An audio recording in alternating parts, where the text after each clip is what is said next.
Bismillahirrahmanirrahim. Alhamdulillahirabbil alamin. Arrahmanirrahim. Maliki yaumiddin. Iyyaka na'budu wa iyyaka nasta'in. Ihdinas siratal mustaqim. Shiratal ladzina an'amta 'alaihim.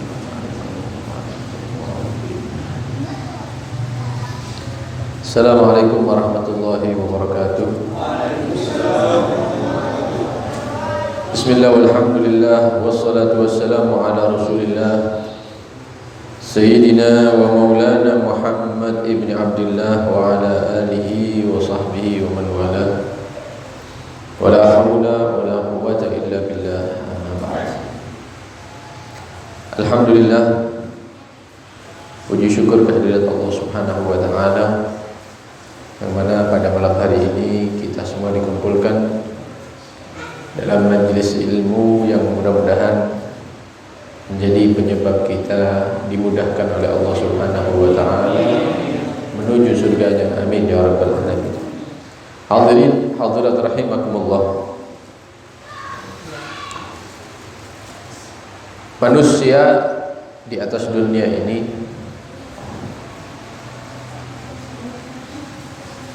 ada berbagai macam model manusia. Ada orang-orang yang dia itu tidak memiliki ilmu, tidak memahami ilmu agama, dia meremehkan ilmu agama. Dan ada juga manusia-manusia yang dia memahami ilmu agama tapi dia tidak mau mengamalkan ilmu tersebut. Jadi ada yang masa bodoh, tidak mau hadir majelis ilmu. Urusannya mulai pagi sampai malam itu urusan dunia saja. Diajak majelis ilmu, diajak ini kurang tertarik dia. Ada orang-orang yang menghadiri majelis ilmu, tapi apa yang disampaikan di majelis tersebut dia tidak mengamalkan. Oleh karenanya dua kelompok manusia ini oleh para ulama dijadikan atau diberikan permisalan. Kata para ulama, orang-orang yang tidak memahami ilmu agama, yang tidak tertarik dengan ilmu agama, itu seperti seorang bawahan, seorang pelayan yang dia mendapatkan surat dari atasannya, dari tuannya, di mana di dalam surat tersebut terdapat perintah-perintah daripada atasan tuannya ini. Kemudian ada larangan-larangan di dalam surat tersebut. Cuman ketika surat ini nyampe kepada pelayan ini, bawahan ini, dia tidak mau melihat surat itu. Dia tahu itu surat, tapi dia tidak mau. Anda tidak mau lihat, saya tidak mau lihat. Kalau dia tidak mau melihat surat ini, maka dia tidak akan tahu apa isinya. Isi suratnya apa tidak tahu dia. Padahal dia mampu untuk mengambil itu surat, kemudian dibuka, kemudian dibaca, dipahami. Setelah itu dia melakukan perintah-perintah atasannya, tuannya, dan meninggalkan apa yang dilarang oleh atasan atau tuannya. Tapi dia meninggalkan itu, padahal mampu. Kelompok yang kedua, manusia yang dia itu memiliki ilmu agama, menghadiri majelis-majelis ilmu, akan tetapi dia hanya sekedar mengetahui saja tanpa mengamalkan. Tahu dia hukumnya ini misalnya wajib, tahu dia keutamaan salat berjamaah, tahu dia hukumnya itu adalah sunnah dan lain-lain. Dia memiliki ilmu, akan tetapi dia tidak mengamalkan ilmunya. Maka orang-orang seperti ini permisalannya seperti seorang bawahan, pelayan yang mendapatkan surat dari atasan, kemudian dia buka itu surat, dibaca suratnya, diteliti satu persatu. Akhirnya dia paham bahwa di dalam surat ini atasan dia, tuannya dia memerintahkan dia untuk melakukan A, B, C dan seterusnya, perintah. Juga ada peringatan dari tuannya, dari atasan, jangan melakukan hal-hal ini. 1, 2, 3, dilarang melakukan. Orang ini sudah membuka surat, juga sudah memahami. Akan tetapi apa yang dia lakukan?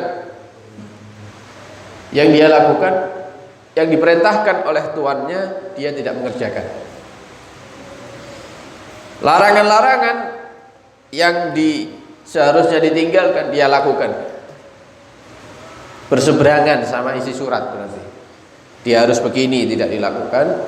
Dia harus meninggalkan hal ini, hal itu, tapi tetap dia lakukan. Maka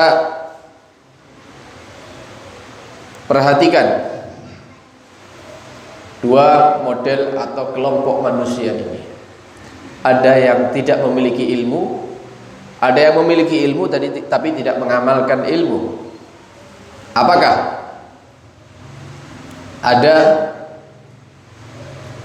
sifat meremehkan yang melebihi daripada dua pelayan ini ya?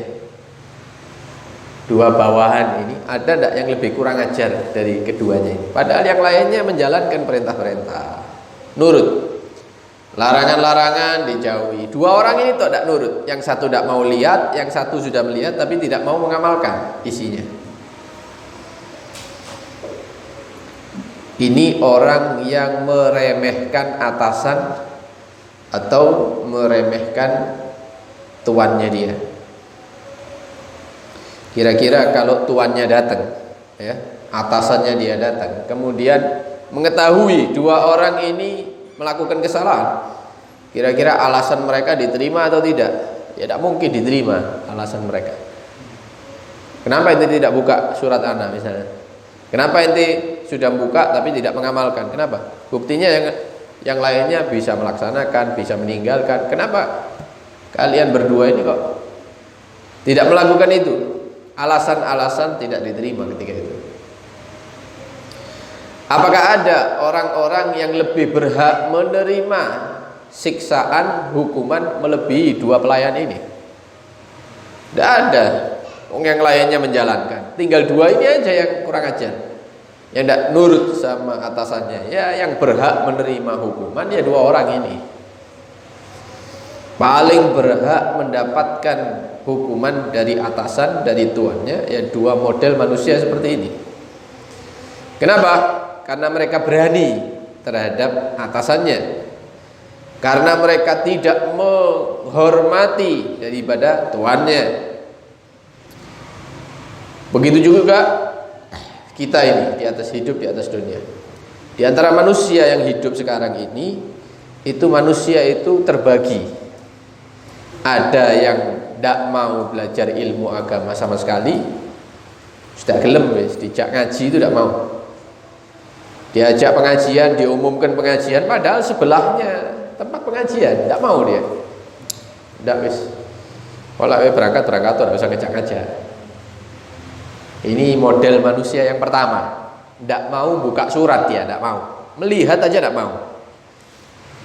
Apakah ada orang-orang seperti itu di zaman kita? Bukan ada, buahnya. Ngelihat wajahnya ustadz itu wis belendek.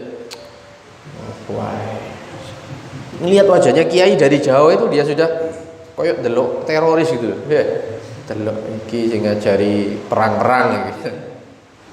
Ini ustadz radikal ini. Ini yang memusuhi agama negara ini. Subhanallah, ada yang seperti itu, ada, bahkan banyak. Jangankan menghadiri, memandang wajah para ulama saja mereka tidak mau, sudah merasa risih. Saya tidak mau kumpul sama orang-orang yang peci-peci itu. Saya kumpulnya yang pakai jas, pakai dasi, itu kelasnya saya. Ini pelayan yang ketika dikirimi surat sama atasannya, dia tidak mau megang sama sekali. Apa surat yang dikirimkan dan siapa pengirim suratnya? Yang mengirimkan surat itu Allah. Yang mengirimkan surat kepada kita semua manusia ini Allah. Mana suratnya? Al-Quran.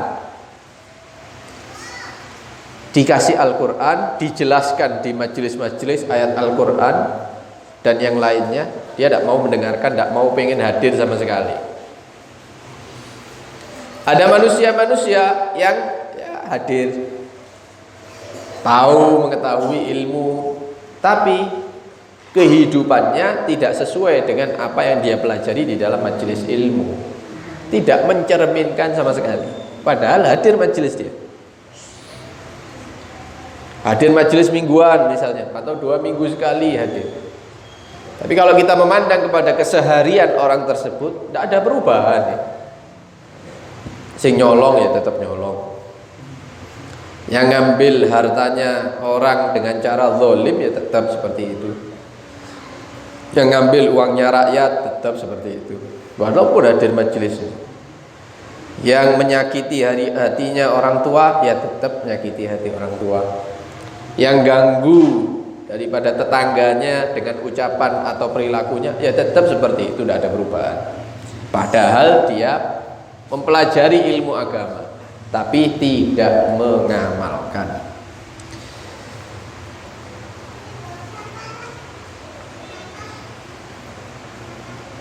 Sekarang coba kita pikirkan ya, pelayan-pelayan tadi itu dia mulai kecil sampai dewasa sampai kawin, yang mengawinkan dia itu atasannya, bosnya. Tidak ada yang ngurusi, bosnya yang ngasih makan, ngasih minum, ngasih tempat, ngasih waktu istirahat dan seterusnya. Sampai dia dewasa, sampai dikawinkan, dibiayai sama bosnya ini, atasannya. Ternyata sudah dewasa, dia tidak mau menghormati atasannya. Kita ini yang hidup ini, yang mentakdirkan kita wujud di atas dunia ini siapa? Allah.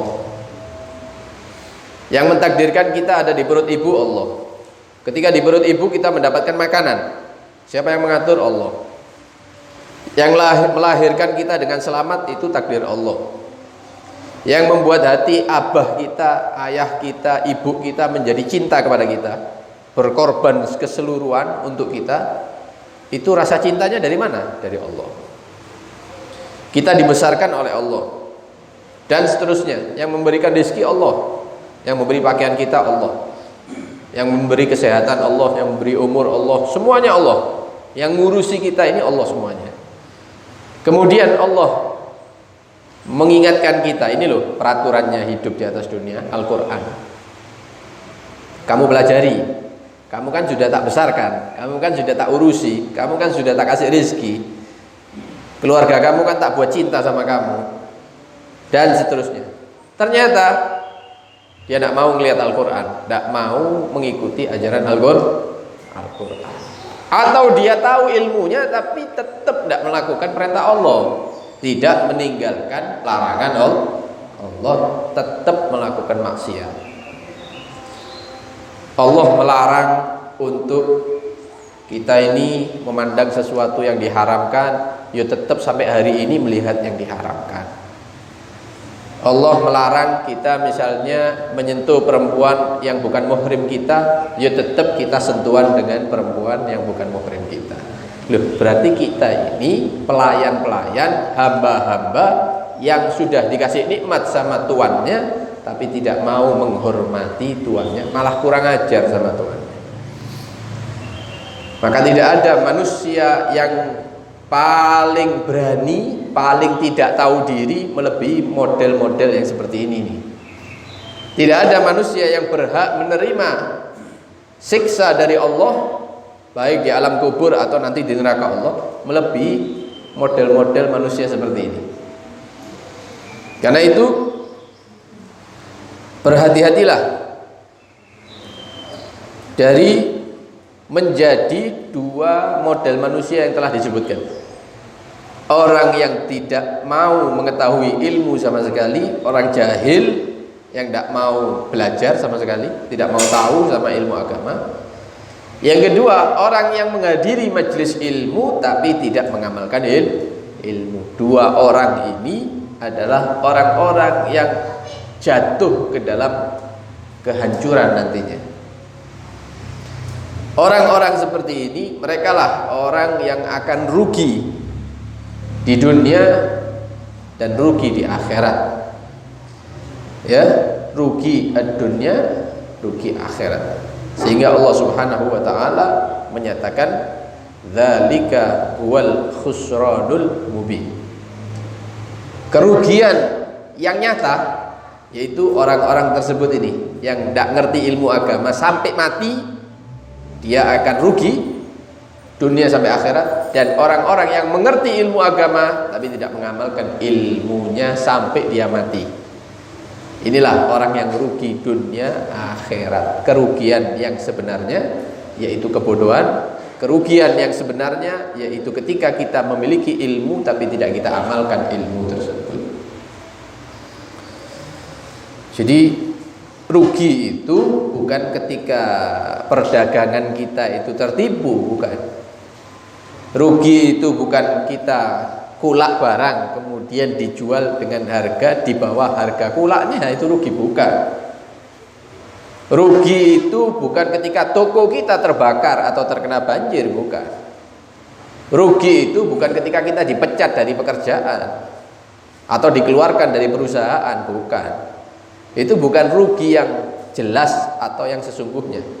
Rugi yang sesungguhnya yaitu ketika kita menjadi orang yang jahil, yang tidak berilmu sampai mati, atau mengetahui ilmu agama tapi tidak mengamalkan. Jangan jauh-jauh, jangan jauh-jauh. Hari ini saja, hari Rebu ini. Coba pikirkan, mulai sholat subuh, zuhur, asar, maghrib, kira-kira sholat jamaah kabeh apa enggak? Itu toh aja, jangan jauh-jauh. Ini menggambarkan diri kita pribadi. Kita ini mengamalkan ilmu apa enggak? Padahal setiap 2 minggu sekali, alhamdulillah hadir majelis ilmu. Tapi pertanyaannya, diamalkan apa enggak? Hari ini saya sudah sholat berjamaah apa enggak? Subuh tadi enggak sholat berjamaah, malah sholatnya 5:30 misalnya. Jam 6 wis padang misalnya. Sholat qadha iki. Sholat zuhur tadi saya sibuk ngurusi ini. Akhirnya sholat sendirian. Sholat asar mau ke masjid, mau ke mushola enggak jadi tadi itu karena ada tamu, ada urusan ini. Akhirnya sholat ijen. Sholat maghrib, alhamdulillah tadi sholat maghrib sekalian hadir majelis. Sholat isya peraturannya setelah pengajian sholat berjamaah. Untung anak luru. Cuman yang lainnya ini mana? Subuh, zuhur, asar ini mana? Belum hari kemarin Selasa. Pikirin meneng Selasa sholat subuh ini berjamaah apa enggak? Zuhur. Sebelumnya Senin, selama 1 minggu, selama 1 bulan terus. Itu masih sholat jamaah. Belum ilmu-ilmu yang lainnya. Habib Hadi menganjurkan kita untuk pakai siwak. Dicek saiki di kesak ya ono siwak apa ndak. Apa yang ada itu gudang garam misalnya, Surya 16, ya Marlboro.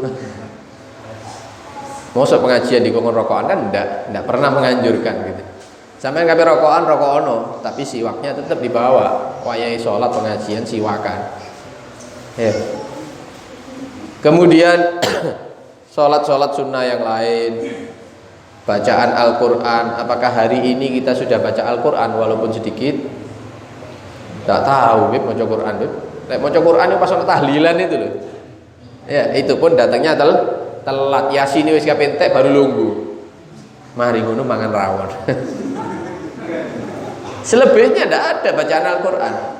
Al-Quran itu seperti hiasan rumah, hiasan masjid, hiasan musola. Tidak ada yang moco, tidak ada yang baca. Tasbih disediakan misalnya.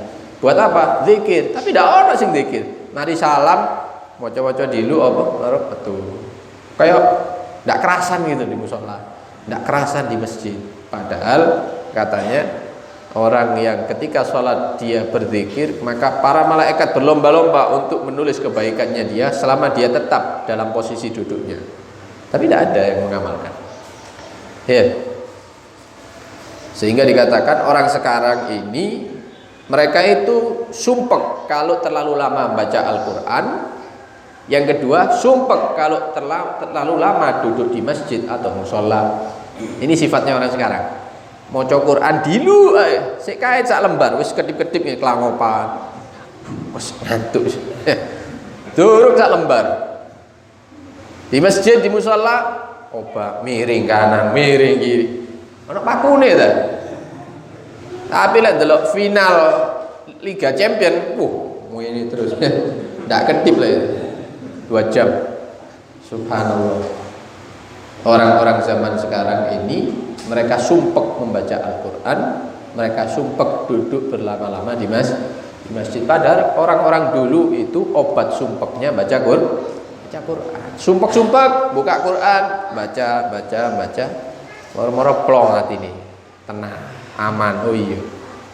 Dalam Al-Quran tadi itu yang saya baca, artinya hidup di dunia ini sementara, hidup yang kekal itu di akhirat nanti, kehidupan yang membahagiakan bagi orang-orang yang beriman. Wis nopo aku sumpek-sumpek di dunia, mari ini mati wis. Tidak usah sumpek lah, aku sumpek. Kita lagi masalah-masalah itu akan terlewati. Kalau saya memang orang baik pasti dikasih jalan sama Allah. Kalau saya orang istiqomah, insya Allah mati dalam keadaan husnul khotimah.